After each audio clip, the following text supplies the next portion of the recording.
The clinic was still smoking when I arrived. Not metaphorically.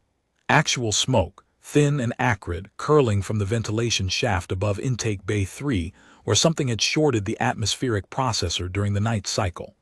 The emergency suppression foam had already hardened into a gray-white crust across the floor tiles, and through it I could see the drag marks. 4 parallel grooves, evenly spaced, 3 millimeters wide, cutting through the foam toward the quarantine annex in a straight, unhurried line. Claws. Something with claws had walked through here, while the bay was still burning. Not run, walked. I stepped over a shattered containment crate, the kind rated for mid-sized xenofauna, 40-kilogram capacity, triple-latch magnetic seal, and read the manifest tag hanging from its latch by a single surviving cable. Earthfellis catus, domestic shorthair, tabby variant, passenger animal, non-combat classification. Weight, 4.1 kilograms. 4.1 kilograms had done this. My name is Torque Vasineth, and I am the senior xenofauna veterinarian at Outpost Mureth 6, a Concord licensed way station on the Hellcath Transit Corridor, where 53 species of cargo animal pass through my intake bay every standard rotation. 12 years of practice.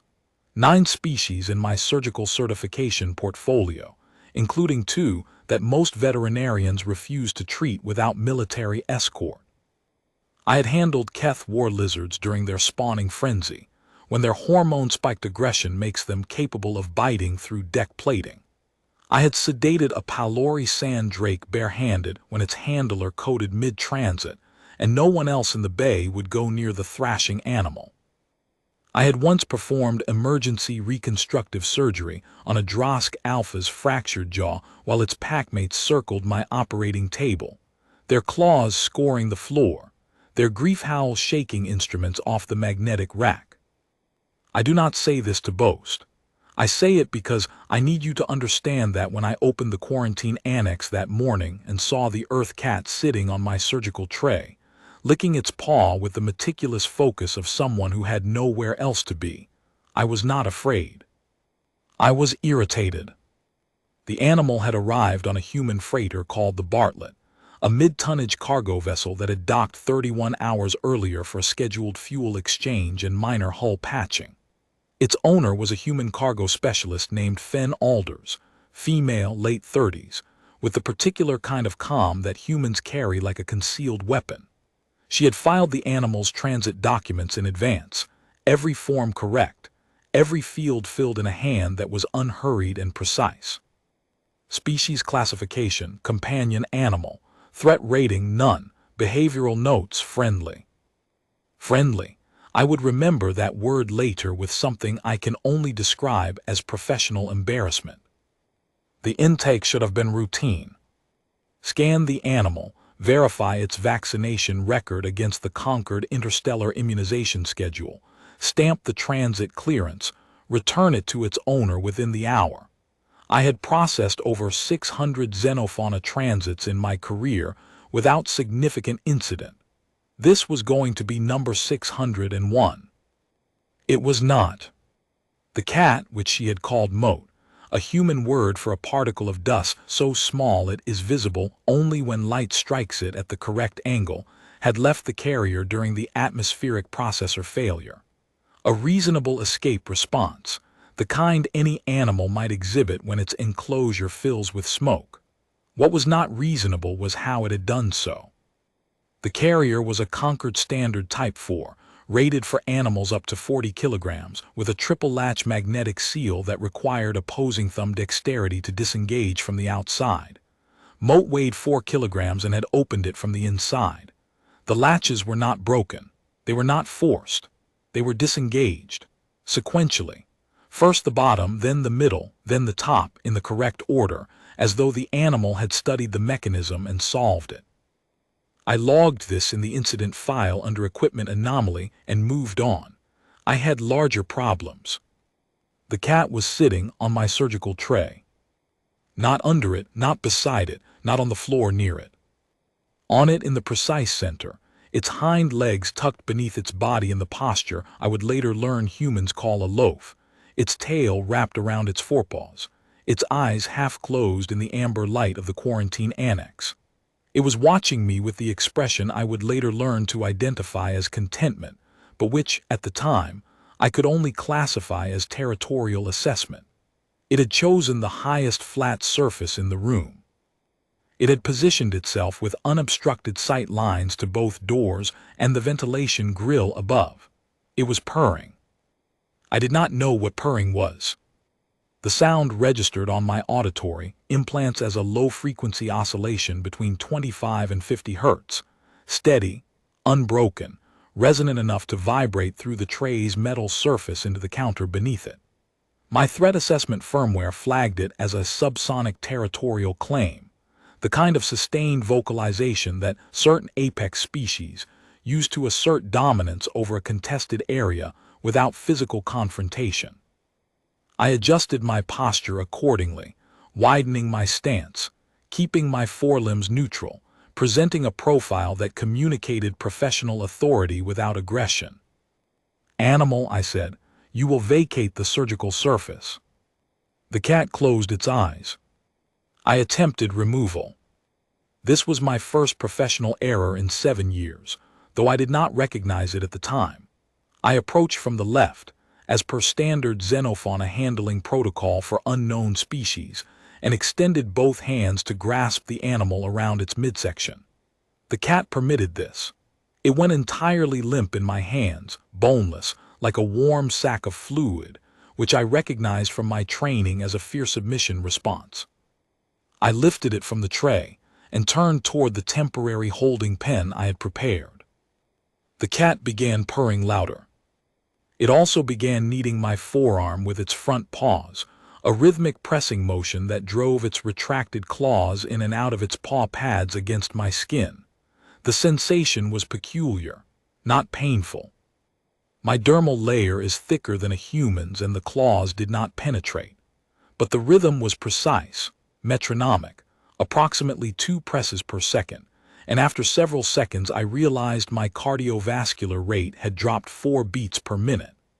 My threat assessment firmware had reclassified the sound from territorial claim to unknown bonding vocalization and flagged it for manual review. I placed the cat in the holding pen. It looked at me, then it jumped out of the holding pen. The pen was 1.3 meters tall. The cat cleared it without touching the rim. I placed the cat in the holding pen again. It jumped out again. I placed it in a third time, pressing down gently on its hindquarters to signal that I intended it to stay.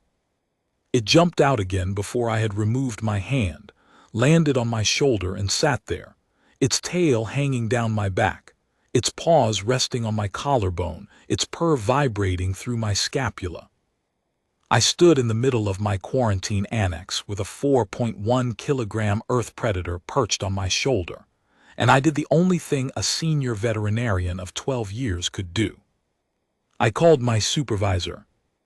Dr. Paulith Kuhn was the outpost's chief medical officer, a Varese female of considerable rank, advanced certification in 3 species I was not qualified to treat, and no measurable patience for anything she classified as beneath her operational priority.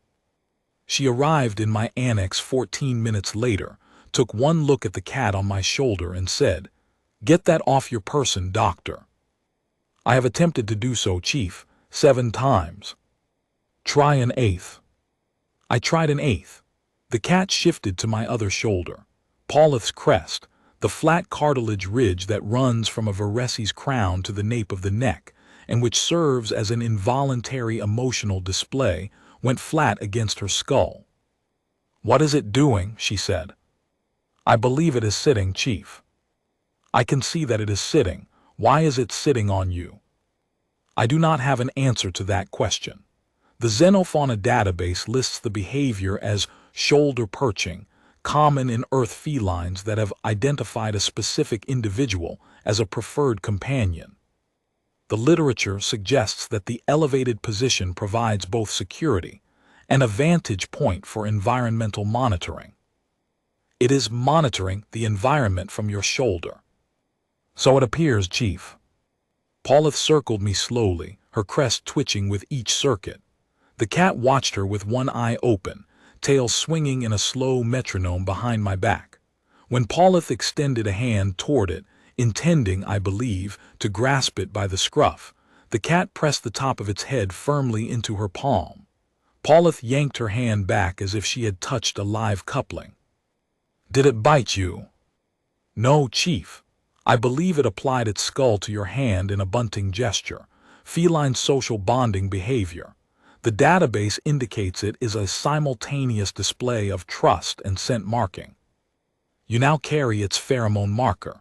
Any other Earth feline would recognize you as part of its social group."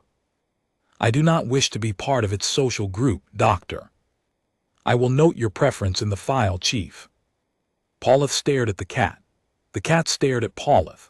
Then the cat yawned, and I mean the full display, jaws wide enough to show every one of its 30 teeth, the 4 canines prominent and curved like miniature surgical hooks, the pink interior of its mouth glistening in the annex light. It stretched one paw toward Paulith, claws extending briefly, retracting, and then it went asleep on my shoulder, its weight settling, its breathing evening out, its purr dropping to a lower register that I felt in my jaw. "File it under observation," Paulith said after a silence that lasted long enough for me to hear Nurse Thurick breathing in the corridor outside. 24-hour hold. Standard containment. "Chief, the standard containment pen is 1.3 meters. The animal has cleared it 7 consecutive times without discernible effort." "Then use the reinforced pen." I used the reinforced pen.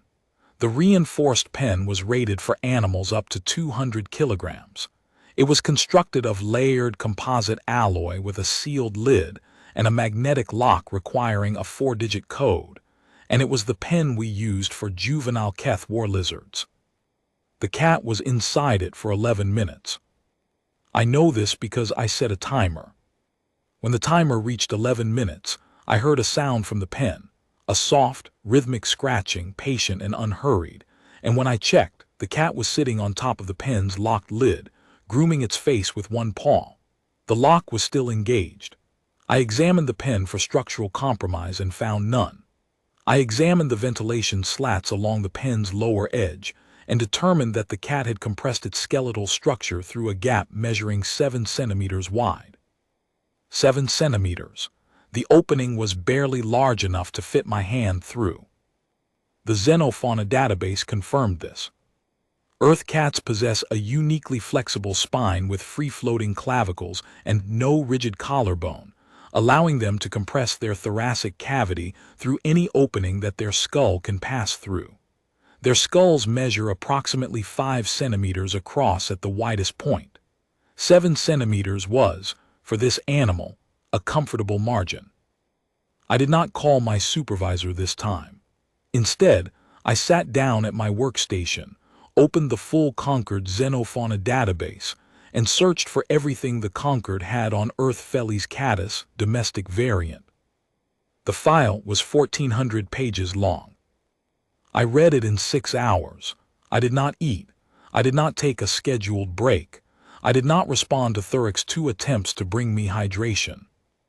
The cat had settled on the corner of my desk, between the terminal housing and the specimen scanner, and it did not move for the entire 6 hours.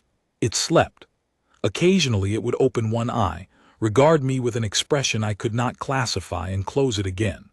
Once, it stretched a paw onto my forearm and left it there for approximately 40 minutes, the pads warm against my skin, the claws sheathed. When I finished reading, I understood 3 things. First, the animal was not malfunctioning. Terrestrial housecats are ambush predators with a vertical leap capacity of 5 to 6 times their body length, retractable keratin claws capable of puncturing composite armor plating, binocular night vision superior to 92% of all cataloged species in the Concord registry, and a predatory reflex speed measured in fractions of a second, faster than any equivalent mass predator on any world the Concord has surveyed. They are obligate carnivores descended from solitary desert hunters on a world the galactic community had already classified as a Category 12 death environment. They have been cohabiting with humans for approximately 10,000 Earth years, during which time neither species has fully domesticated the other.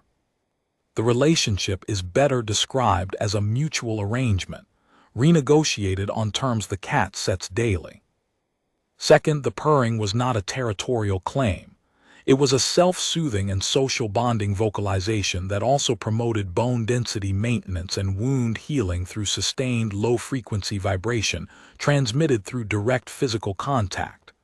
The animal had been healing me, or bonding with me, or both. The distinction I was beginning to suspect did not matter to the cat.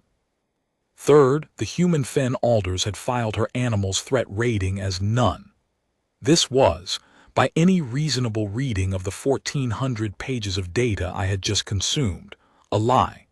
But as I read further, I began to understand that it was not a deliberate lie.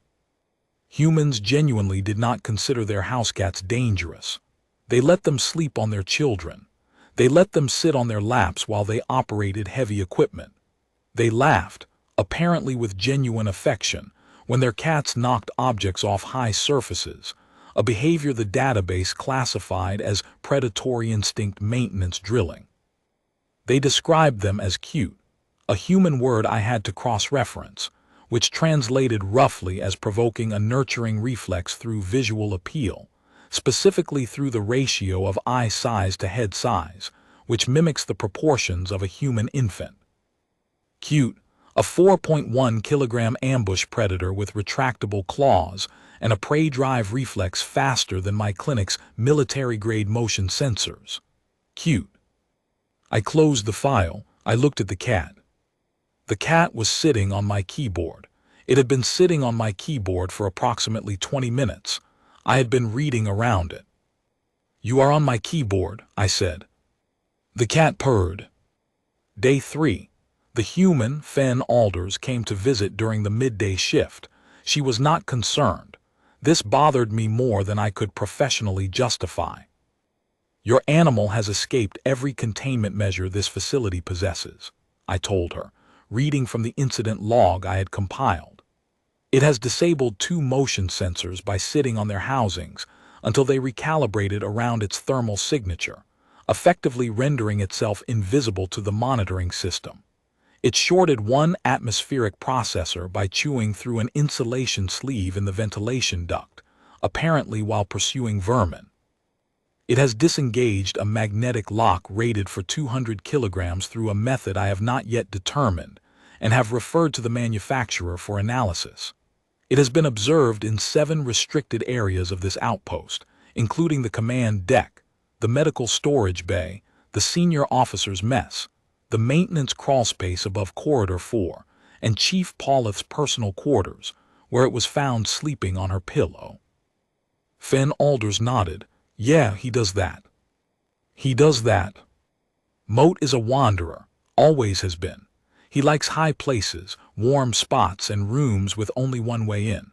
If Paulith's quarters have radiant floor heating, he probably found the vent grating and traced the warm air back to the source. He is very good with vents. Ms. Alders, your animal is classified as a companion species with a non-combat transit designation. Companions do not disable magnetic locks." She looked at me with an expression I could not classify then.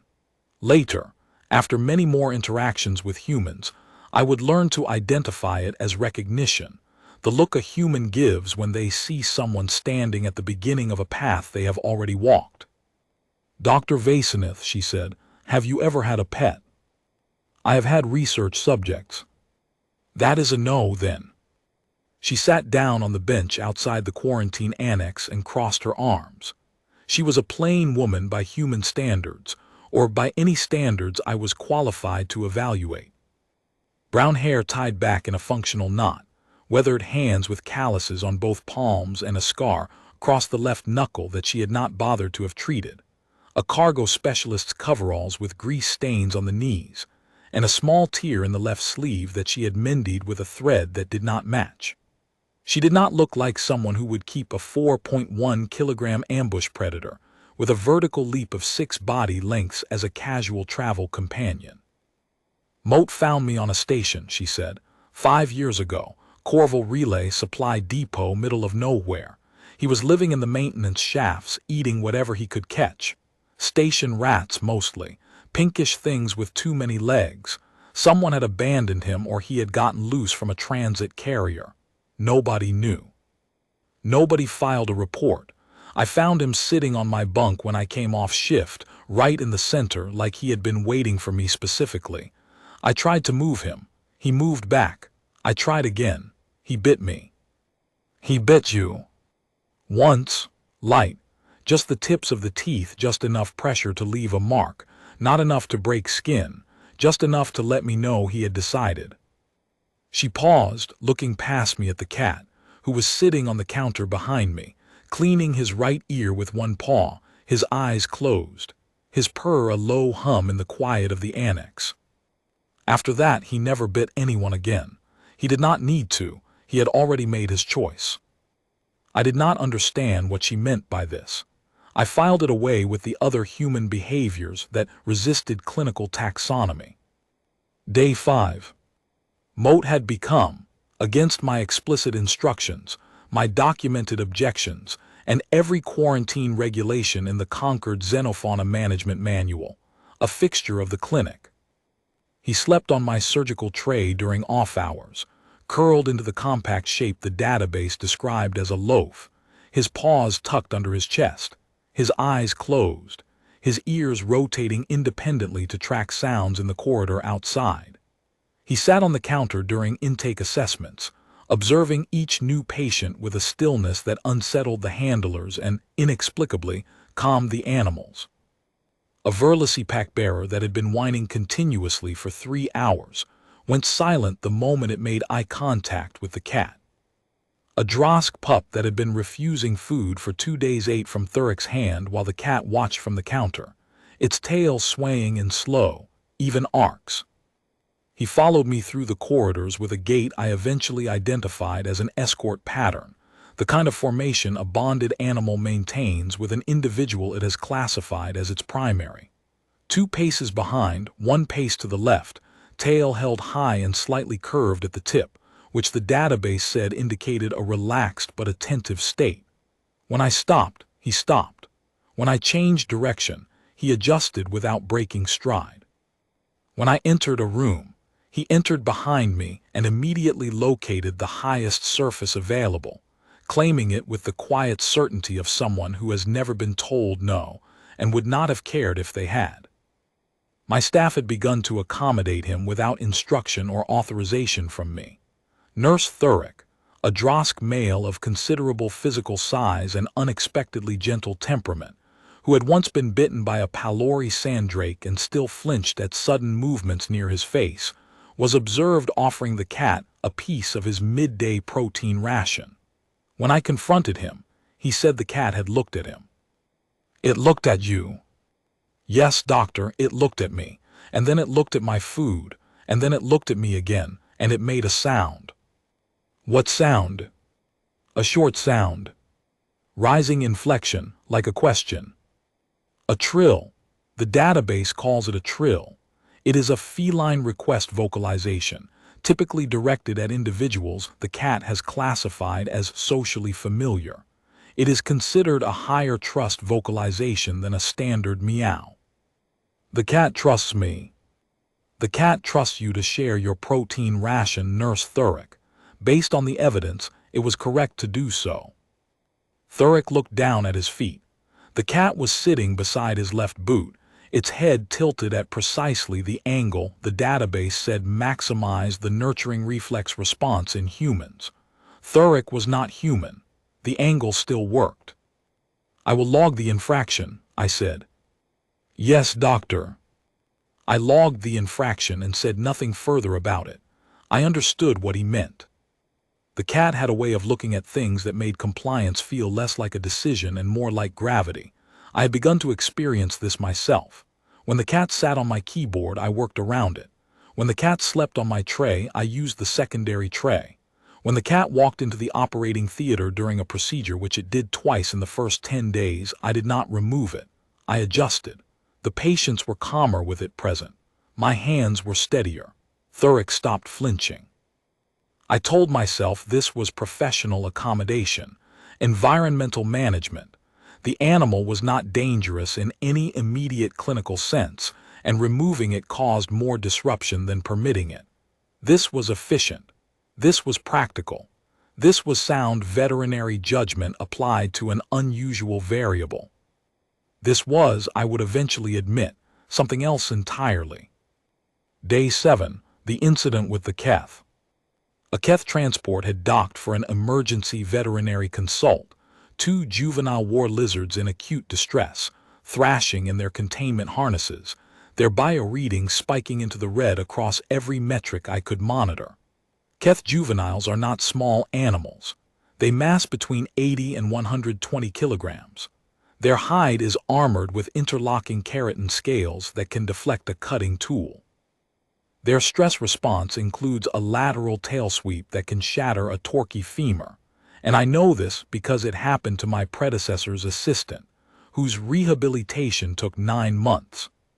Standard protocol for distressed Keth juveniles requires full body restraint, chemical sedation administered via pressurized dart at a minimum distance of 2 meters, and a 3-person handling team in composite-plated protective equipment. I had my 3-person team assembled and suited. I had the sedation compounds prepped in graduated doses, calculated for juvenile body mass. I had the restraint harness calibrated to Keth juvenile physiology and mounted on the intake table's overhead rail. What I did not have was time. The first juvenile was seizing when they brought it through the intake doors, its forelimbs locked, its jaw clenched, its tail striking the floor in spasms that cracked the composite tile. The second was in full panic behind it, tearing at its harness with both forelimbs, its vocalizations registering above the pain threshold on every auditory monitor in the bay. My staff could not get close enough to administer sedation without entering the tail's sweep radius, and the sweep radius of a panicking Keth juvenile is 2.4 meters in every direction. Moat was on the counter. He had been sleeping there when the emergency alarm sounded, and he had not moved. His ears were forward, rotated toward the sound. His eyes were open, pupils narrowed to vertical slits. His tail was still, flat along the counter's surface, not twitching, not swaying. Every other time I had observed the cat in the presence of other animals, its body language had been loose, relaxed, its tail moving in those slow arcs that the database classified as social availability. Now its body language was different. Now it was focused. The first juvenile came through the door thrashing. Its handler, a Keth female named Savra, massive even by Keth standards, scarred across both forearms from years of war lizard work, was struggling to maintain her grip on the reinforced lead. Her forelimbs, which were strong enough to restrain a juvenile under normal circumstances, were shaking with the effort. The juvenile's tail swept the intake instruments off the nearest shelf with a crack that made Thurek stumble backward into the wall. My other 2 staff members pressed flat against the storage cabinets. I was calculating approach vectors for a sedation dart, trying to find an angle that kept me outside the tail radius when the cat moved. Moat jumped off the counter. I want to be precise about what happened next because precision is what I have. It is all I have. It is the only tool I trust completely, and in 12 years of practice it has never failed me, and it did not fail me now even though what it recorded should not have been possible. The cat did not attack. The cat did not hiss, or arch its back, or flatten its ears against its skull, or display any aggressive posture cataloged in the Concord behavioral database. What the cat did was walk. It walked across the floor of my intake bay, 4 1/10 kilograms of tabby housecat with its tail held level, and its gaze fixed forward, directly into the path of an 87 kilogram seizing war lizard with armored scales and a tail that had just demolished a shelf of surgical instruments, and it sat down. It sat down 1.1 meters from the juvenile's head. The juvenile stopped thrashing. I have replayed the security footage 43 times. I have run it through motion analysis, behavioral pattern matching, two separate threat assessment algorithms, and a cross-species instinct response model that was not designed for Earth animals, but which I applied anyway because nothing in the standard toolkit explained what I was seeing. Here is what the footage shows. The juvenile's head swung toward the cat. Its pupils, which had been fully dilated in panic, contracted to vertical slits. Its forelimbs, which had been rigid with seizure, went still. Its tail, which had been mid-sweep with enough force to break my ribs, dropped to the floor with a sound like a sack of milled grain hitting stone. The second juvenile, still in its harness 2 meters behind the first, went quiet 1.4 seconds later. Not gradually, not in stages. 1.4 seconds. Like someone had found the switch and turned it off. The Keth handler Savra stared. My staff stared. I stared. The only sound in the intake bay was the atmospheric processor cycling and the low, steady, unbroken rumble of the cat purring. Moat licked his paw. He licked it slowly, thoroughly, as though nothing in the room required his attention more than the space between his toes. Savra spoke first. Her voice was flat, careful, the voice of a woman who handles apex predators for a living and recognizes when she is looking at something she does not fully understand. "What is that?" "An Earth housecat," I said. My own voice sounded distant. "Companion classification, weight 4.1 kilograms, transit designation, non-combat." "Your 4-kilogram non-combat companion just did what my entire sedation team has failed to accomplish in 9 hours of transit." "Yes." "How?" I did not have an answer then. Later, reviewing the footage frame by frame with the behavioral analysis module, I constructed what I believe is the correct interpretation. The cat's body language, the slow, deliberate approach, the relaxed posture, the direct but unhurried eye contact, the total absence of fear pheromones, communicated something to the Keth juveniles on an instinctual level that bypassed their panic response entirely. Not threat, not submission, not dominance in the way the Keth understand it, which involves size and force and the willingness to strike first and loudest. Something older, something the juveniles' nervous systems recognized before their conscious minds could process it. Authority, the kind that does not need to announce itself because it has never been questioned. The war lizards, apex predators in their own biome, products of a world where nothing survived without armored hide and the reflexes to use it, had recognized something in the cat that overrode 90 million years of fight-or-flight evolution. They had recognized a predator that was not afraid of them, and they had deferred. Savra watched me work on her juveniles for the next 2 hours. Both stabilized. Both recovered fully. Their stress hormones dropped to baseline within 40 minutes of the cat's intervention, faster than any chemical sedation protocol in the Concord manual, faster than any behavioral calming technique I had encountered in 12 years of practice. Throughout the procedures, the cat sat on the edge of the surgical table, its forepaws tucked under its chest, watching.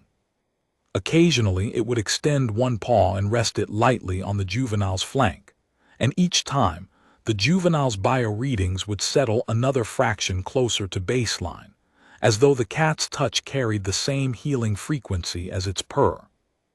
When Savra was preparing to leave, her juveniles calm and secured in their transport carriers, she stopped in the doorway and looked back at the cat, who was cleaning his face on the surgical table with the meticulous precision of someone who considers their work concluded and sees no reason to rush. "On Keth," she said, "we have a word, Sothkari. It means the one who sits above the kill and does not eat, the one who is finished with hunting. It is the highest rank in the pack hierarchy, higher than the alpha who leads, higher than the brood queen who guards, because the alpha still hunts. The brood queen still fights. The Sothkari has nothing left to prove. It simply is." "The cat is not finished with hunting," I said. "It caught a maintenance vermin in Corridor 7 last night and left the remains outside my office door." Savra looked at me with an expression that on a Keth face I had to work to read. "That was not hunting, doctor. That was an offering. Your cat has classified you as territory. The offering is proof of provision. It is telling you that where you are, the hunting is good. She left. I sat down at my workstation. My hands were steady. My cardiovascular rate was within normal parameters. Everything was clinically in order. Moat jumped into my lap. I let him stay. I told myself it was because removing him would take more effort than the disruption warranted. I told myself this for several minutes, until the purring started, and then I stopped telling myself anything. Day 9. Moat caught something in the medical supply bay. I was alerted by Thurek, who appeared in my office doorway with an expression I classified as deeply conflicted, his Drosk facial plates twitching in a pattern that usually indicated either embarrassment or suppressed amusement. "Doctor, the cat has cornered something in supply bay 2. "What has it cornered?" "I am not entirely certain. It is small, it has too many appendages, and it is making a sound I would describe as existential distress." I accompanied Thurek to supply bay 2. The cat was sitting in front of a shelving unit, perfectly still, a statue of tabby fur and coiled attention, staring at a gap between two storage crates. From the gap came a high-frequency chittering that my auditory implants flagged as a distress call from a Verlacy tunnel grub, a burrowing pest species common on way stations along the housecat corridor. They were harmless to personnel but prolific breeders, and they had a voracious appetite for polymer insulation, which explained the recurring atmospheric processor failures we had been attributing to general equipment fatigue for 3 weeks. The cat had found the source of a maintenance problem that my entire technical staff had failed to diagnose. "How long has it been sitting there?" I asked. "Approximately 40 minutes, doctor." I offered it a protein ration at the 20-minute mark. It did not acknowledge me. I watched the cat. It did not move. It did not twitch. Its eyes were fixed on the gap with a focus that my threat assessment firmware classified as predatory lock-on, the absolute stillness of an ambush predator waiting for its prey to make the first mistake. The tunnel grub chittered in the darkness between the crates. The cat's ears rotated 1 degree toward the sound. Nothing else moved.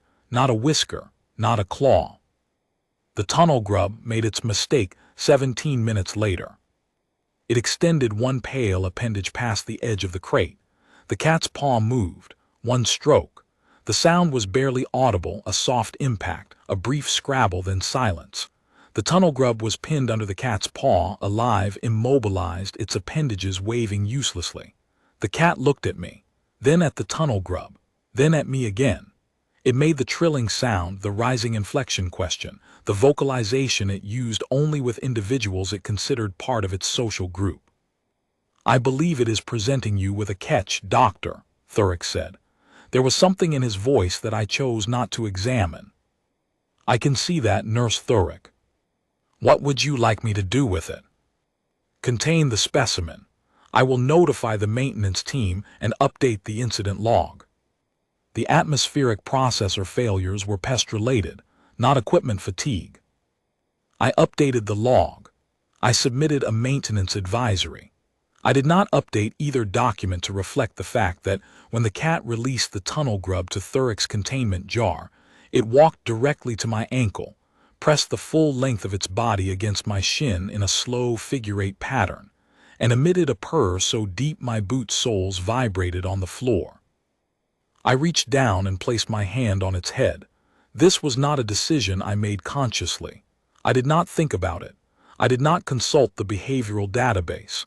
My hand simply moved, the way a hand moves to catch something falling, and the cat leaned into it.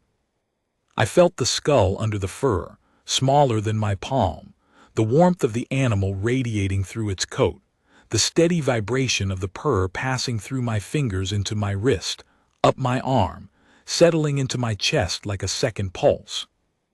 I removed my hand after 4 seconds and returned to my workstation. The cat followed. It jumped onto my desk, walked across my data pad, and lay down on the exact section of the surface that received the most warmth from the terminal's processing unit. I worked around it. Day 10, the night I understood. I had stayed late in the clinic, finishing case notes on a Verlacy broodmare whose hoof articulation had required corrective splinting. The work was routine, the kind of documentation that required attention but not thought, and I had been at it for 2 hours when I realized the outpost had gone quiet around me. The corridor lights had dimmed to their night cycle setting, casting the clinic in blue-gray tones that softened the edges of the equipment and turned the observation port into a rectangle of starfield. Moat was not on the counter. He was not on the surgical tray. I looked up from my terminal and found him sitting in the doorway to the annex, perfectly still, watching me with both eyes open in the low light. His pupils were fully dilated, the irises reduced to thin amber rings around fields of black that seemed to contain more than they should have been able to. Night vision. The database said their night vision operated at 1/6 the light level required by most conquered species. In the dimness of my night cycle clinic, the cat could see me more clearly than I could see him. He chirped once and walked to my chair. He did not jump onto the desk. He did not jump onto my shoulder. He sat on the floor beside my chair and placed one paw on my foot. Just rested it there, the pad warm through the thin material of my clinic shoe, the claws sheathed, the weight negligible, and he looked up at me. I have been trained to read animal behavior across 9 species. I can interpret the dilation patterns of a keth war lizard's pupil to predict a strike 3 seconds before it launches.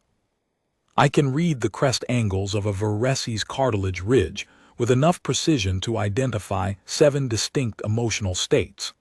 I can distinguish between a Drosk grief howl and a Drosk territory challenge at distance, by frequency alone. I could not read this cat's face, not because it was blank, but because what it was expressing was not in any taxonomy I had been taught.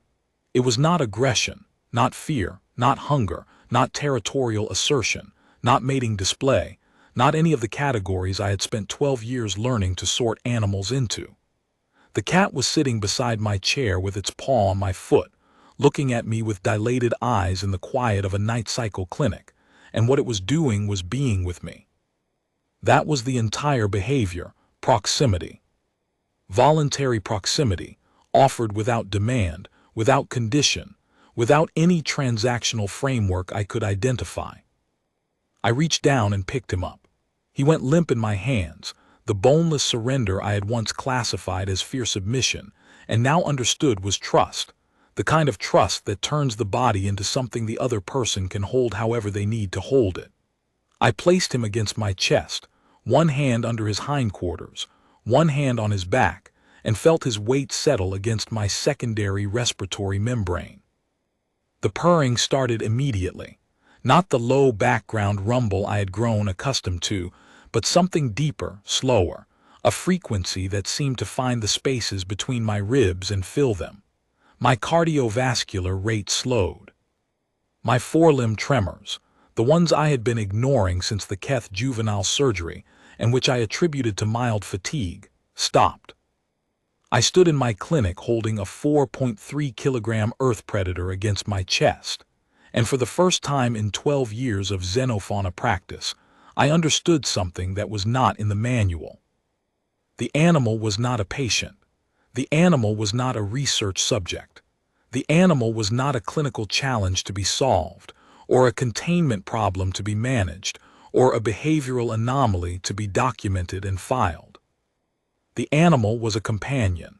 The word was right there in the classification, the one I had read 100 times and dismissed as a euphemism for a species too small and too tame to warrant a more precise designation. Companion. The humans had been telling me what the cat was from the beginning. I simply had not had the frame of reference to hear it. I held the cat until the purring shifted to a slower register, the one the database said indicated a transition to sleep, and then I sat back down at my workstation with the cat in my lap, its head resting on my forearm, its breathing slow and even, and I finished my case notes. I do not remember what I wrote. I remember the weight of him, the warmth The way his paws twitched once in what the database called a dream state reflex, a sign that the animal felt safe enough to enter deep sleep. I did not go to my quarters that night. I fell asleep in my chair. When the morning cycle lights came up, the cat was still in my lap, and Thurick was standing in the doorway with 2 hydration packets and an expression I chose not to examine too closely. "Good morning, doctor," he said. "Good morning, Nurse Thurick." He set the hydration packets on my desk, looked at the cat, looked at me, and left without saying anything else. There was nothing else to say. Day 11. Fenn Alders received her departure clearance. The Bartlett was fueled, her cargo manifest was finalized, and her transit documents were in order. She came to the clinic to collect her cat. I had prepared the transfer documentation with the thoroughness my position required. The cat's medical file was updated with a complete health assessment, including the dental scan I had run on day 4 out of what I told myself was routine diligence. Its vaccination record was current and stamped for the next 3 corridor sectors. Its transit clearance was authorized. Everything was correct. Everything was in order. I handed her the carrier, the same Type 4 carrier the cat had opened from the inside on the first night, and watched her open the door. "Moat," she said, "time to go, buddy." The cat was on my desk. It looked at her, then it looked at me.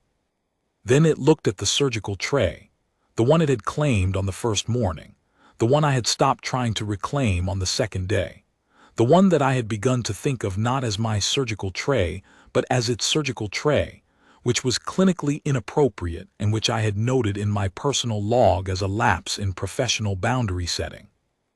"Moat," she said again.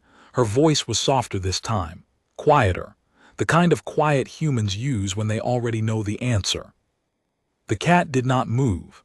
It sat on my desk and looked at me with both eyes fully open, which the database classified as a slow blink precursor state, a feline expression of complete trust and social engagement. Its tail was wrapped around its forepaws. It was not purring.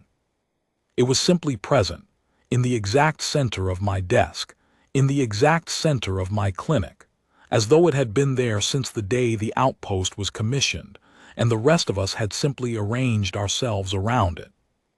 "He does this," Fenn Alders said quietly, "when he has decided."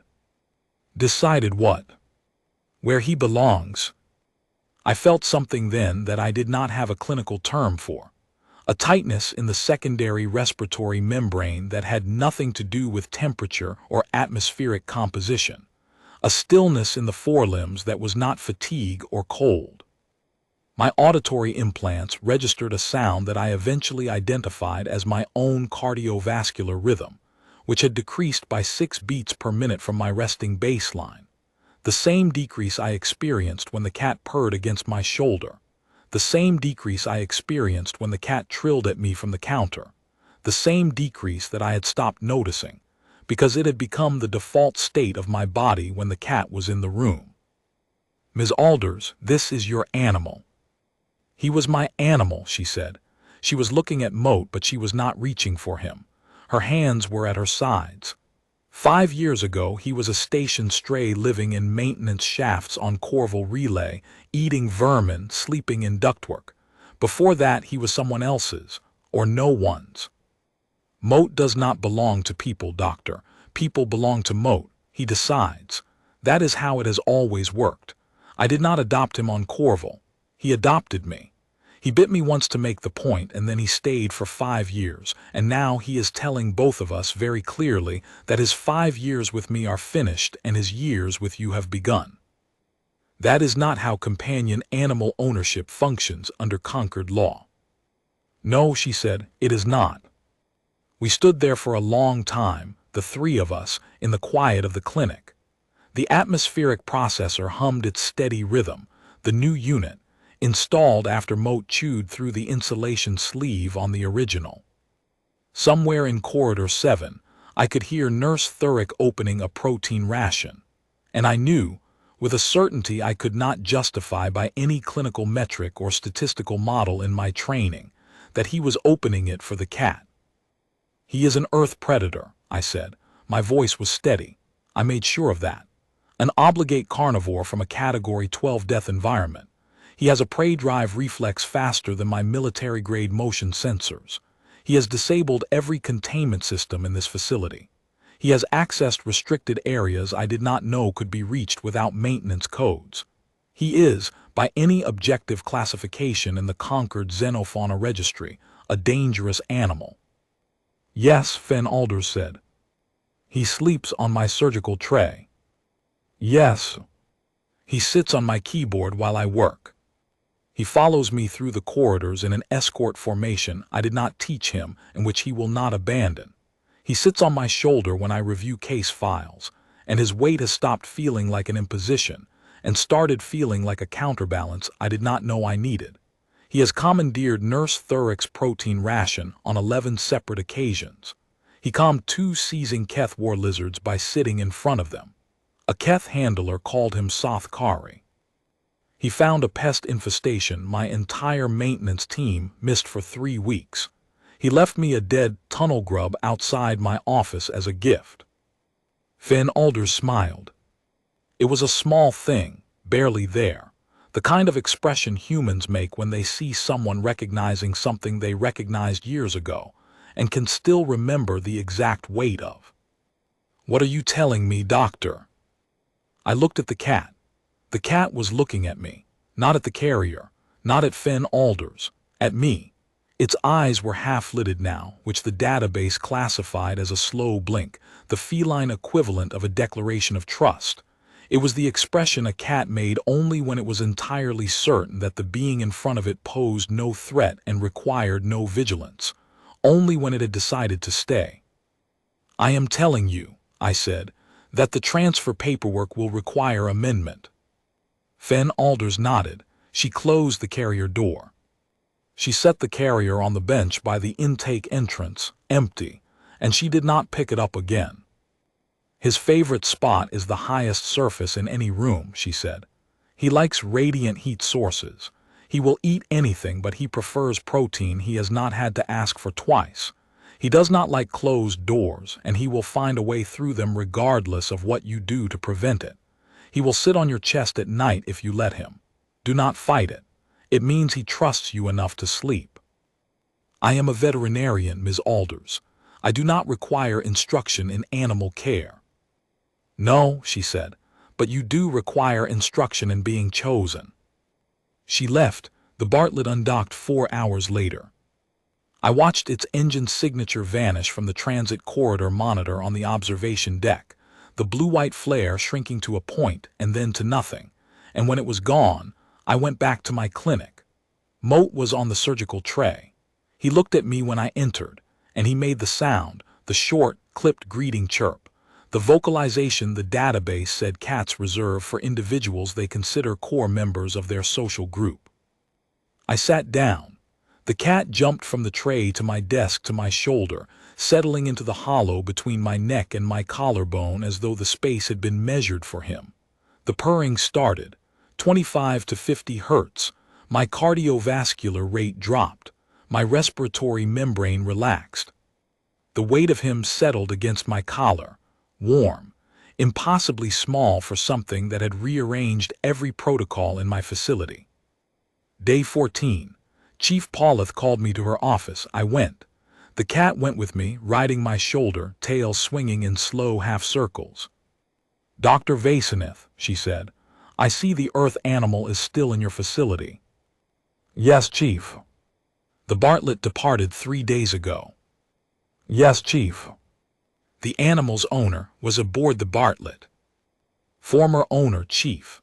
The transfer of guardianship was filed yesterday under Form 11C, Companion Animal Reassignment, Concord Xenofauna Registry. I have the confirmation number if you require it for your records. Paulith's crest went flat against her skull. She looked at the cat. The cat looked at her with the measured calm of an animal that has sat on her pillow 3 times and expects to do so again. Then the cat jumped from my shoulder to her desk, walked across her data pad with the deliberate precision of an animal that knows exactly where each paw is landing and does not care what is underneath it, and sat down directly on top of the document she had been reading. Dr. Vasinith. Yes, Chief. The animal is sitting on my strategic operations briefing. Yes, Chief. I believe he finds the data pad warm. The processing unit generates residual thermal output through the display surface. He is drawn to heat sources. Paulith stared at the cat. The cat stared at Paulith. Then the cat pressed the top of its head into her hand, the same bunting gesture from the first day, the gesture the database classified as trust and scent marking, and began to purr. Paulith's hand, which she had raised to push the cat away, stopped. Her fingers curled. She scratched behind the cat's left ear. The cat's purr deepened. Paulith's crest, which had been flat with irritation, rose 1 centimeter. You filed a Form 11C, she said. Yes, Chief. For a 4.1 kilogram earth predator that has disabled every containment system in this outpost, accessed 7 restricted areas without authorization, and been found sleeping in my personal quarters on 3 separate occasions. 4.3 kilograms now, Chief. Nurse Thurick has been supplementing his diet. I have counseled Thurick on the matter. Has the counseling been effective? No, Chief, it has not. Paulith looked at me for a long time. Then she looked at the cat. Then she looked at her own hand, which was still resting on the cat's head, her fingers moving in what I recognized, because I had been doing it myself for 11 days, as an involuntary scratching motion behind the ears. The cat's eyes were closed. Its paws were tucked. Its purr filled the office like a low tide. I will approve the 11C, she said, on the condition that the animal is confined to your clinic during operational hours. The animal does not recognize confinement, Chief. I believe we have established this comprehensively. I can file an unrestricted movement waiver under the therapeutic animal provision, Concord Regulation 44B, subsection 9. An unrestricted movement waiver for a cat. For a companion animal of demonstrated therapeutic and behavioral intervention value, Chief, I have full documentation. The Keth juvenile incident alone supports the classification. I can also submit the pest detection findings, which resolved a 3-week maintenance failure. Paulith removed her hand from the cat's head. The cat head butted her wrist. She put her hand back. Fine, she said. File the waiver and Dr. Vasinith. Yes, Chief. If that animal gets into my quarters again, I expect it to have the decency to sleep at the foot of the bed rather than on my pillow. I will convey your preference, Chief. Though I should note for the record that the animal has not historically responded to conveyed preferences with compliance. I am aware, Doctor, that is precisely what concerns me. I left her office. The cat was back on my shoulder before I reached the corridor threshold.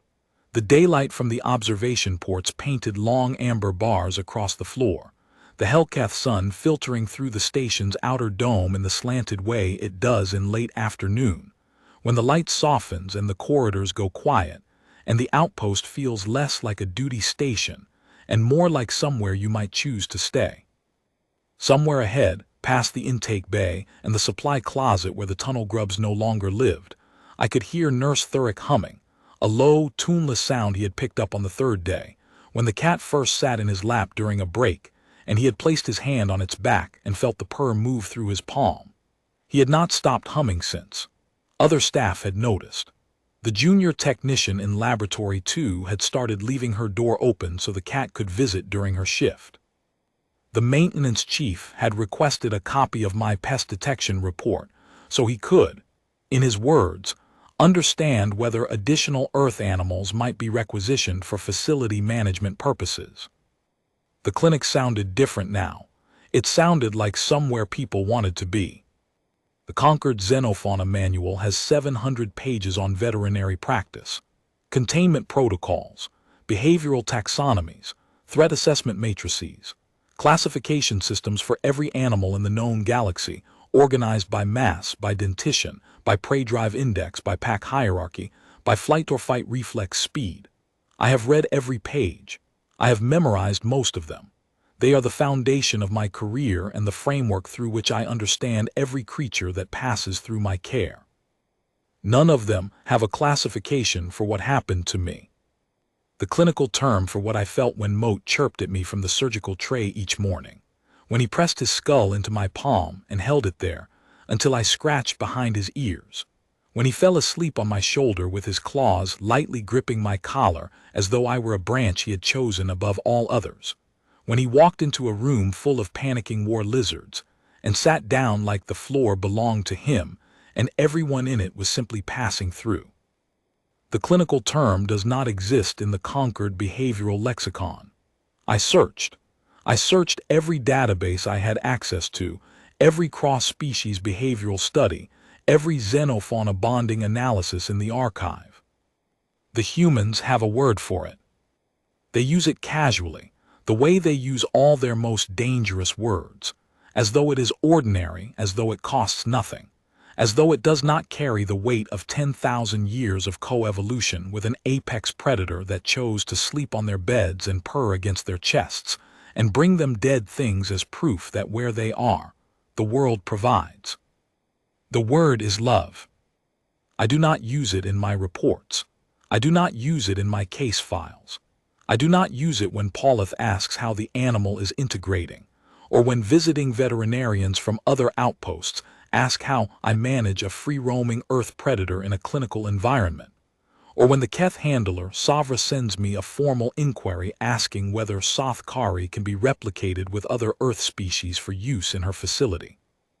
But at night, when the outpost is quiet, when the Helketh sun has set behind the transit corridor and the observation ports show nothing but stars, and the only light is the soft blue glow of standby terminals, and Moat is on my chest, his weight barely there, his paws tucked under his chin, his eyes closed, his purr moving through my ribcage at 25 hertz like a second heartbeat I never asked for and cannot now imagine losing at night. When there is no one to file a report and no database to consult and no clinical term to hide behind, I use the human word. It is not in any manual. It is not in any registry. It will not appear on any form I file or any incident log I submit. But it is, I have concluded after careful and thorough analysis, the correct diagnosis.